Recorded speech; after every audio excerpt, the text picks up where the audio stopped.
be not altogether cruel. The ticking of the machinery amused me.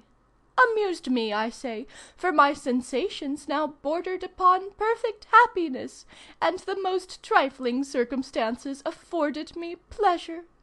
The eternal click-clack, click-clack, click-clack of the clock was the most melodious of music in my ears, and occasionally even put me in mind of the graceful sermonic harangues of Dr. Ollapod. Then there were the great figures upon the dial-plate. How intelligent, how intellectual they all looked! And presently they took to dancing the mazurka, and I think it was the figure V who performed the most to my satisfaction. She was evidently a lady of breeding. None of your swaggerers, and nothing at all indelicate in her motions. She did the pirouette to admiration, whirling round upon her apex. I made an endeavour to hand her a chair, for I saw that she appeared fatigued with her exertions, and it was not until then that I fully perceived my lamentable situation. Lamentable indeed! The bar had buried itself 2 inches in my neck. I was aroused to a sense of exquisite pain. I prayed for death, and, in the agony of the moment, could not help repeating those exquisite verses of the poet Miguel de Cervantes: "Vani burin, tan escondida, queri no te senti veni, porc and pleasure, deli mori, nomi torni dari vidi." But now a new horror presented itself, and one indeed sufficient to startle the strongest nerves. My eyes, from the cruel pressure of the machine, were absolutely starting from their sockets. While I was thinking how I should possibly manage without them, one actually tumbled out of my head, and, rolling down the steep side of the steeple, lodged in the rain gutter which ran along the eaves of the main building. The loss of the eye was not so much as the insolent air of independence and contempt with which it regarded me after it was out. There it lay in the gutter just under my nose, and the airs it gave itself would have been ridiculous had they not been disgusting. Such a winking and blinking were never before seen. This behaviour on the part of my eye in the gutter was not only irritating on account of its manifest insolence and shameful ingratitude, but was also exceedingly inconvenient on account of the sympathy which always exists between 2 eyes of the same head, however far apart. I was forced, in a manner, to wink and blink, whether I would or not, in exact concert with the scoundrelly thing that lay just under my nose. I was presently relieved, however, by the dropping out of the other eye. In falling, it took the same direction, possibly a concerted plot, as its fellow. Both rolled out of the gutter together, and in truth I was very glad to get rid of them. The bar was now 4 inches and a half deep in my neck, and there was only a little bit of skin to cut through.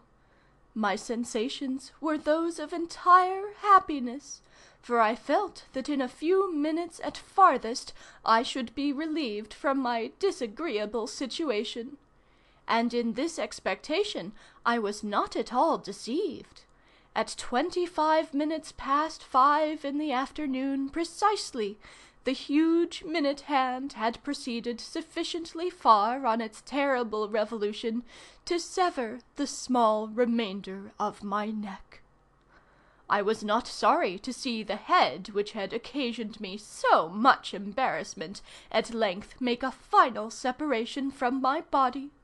It first rolled down the side of the steeple, then lodged for a few seconds in the gutter, and then made its way with a plunge into the middle of the street. I will candidly confess that my feelings were now of the most singular, nay, of the most mysterious, the most perplexing and incomprehensible character.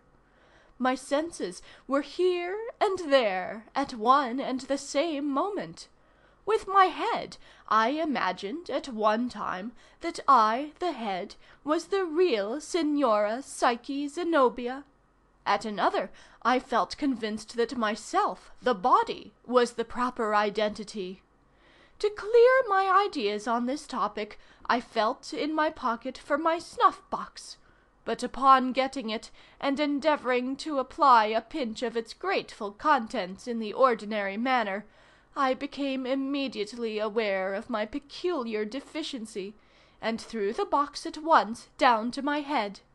It took a pinch with great satisfaction, and smiled me an acknowledgment in return. Shortly afterward it made me a speech, which I could hear but indistinctly without ears. I gathered enough, however, to know that it was astonished at my wishing to remain alive under such circumstances. In the concluding sentences it quoted the noble words of Ariosto: Il pover homi che non sera corti, and have a combat tenti eri morti, thus comparing me to the hero who, in the heat of the combat, not perceiving that he was dead, continued to contest the battle with inextinguishable valor. There was nothing now to prevent my getting down from my elevation, and I did so. What it was that Pompey saw so very peculiar in my appearance, I have never yet been able to find out. The fellow opened his mouth from ear to ear, and shut his two eyes as if he were endeavoring to crack nuts between the lids. Finally, throwing off his overcoat, he made one spring for the staircase and disappeared. I hurled after the scoundrel these vehement words of Demosthenes: "Andrew O'Phlegethon, you really make haste to fly!" and then turned to the darling of my heart, to the one-eyed, the shaggy-haired Diana. Alas!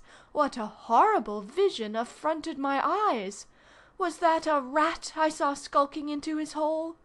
Are these the picked bones of the little angel who has been cruelly devoured by the monster?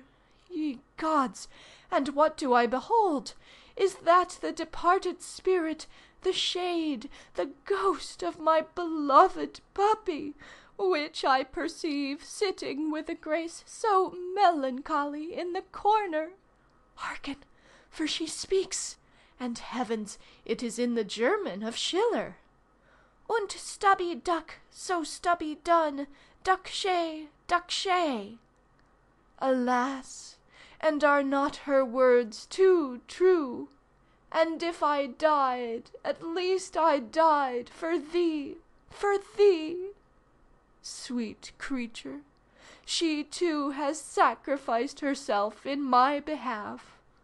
Dogless, niggerless, headless, what now remains for the unhappy Signora Psyche Zenobia?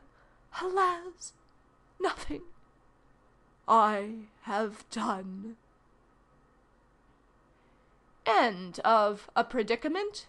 End of 2 Poe Tales.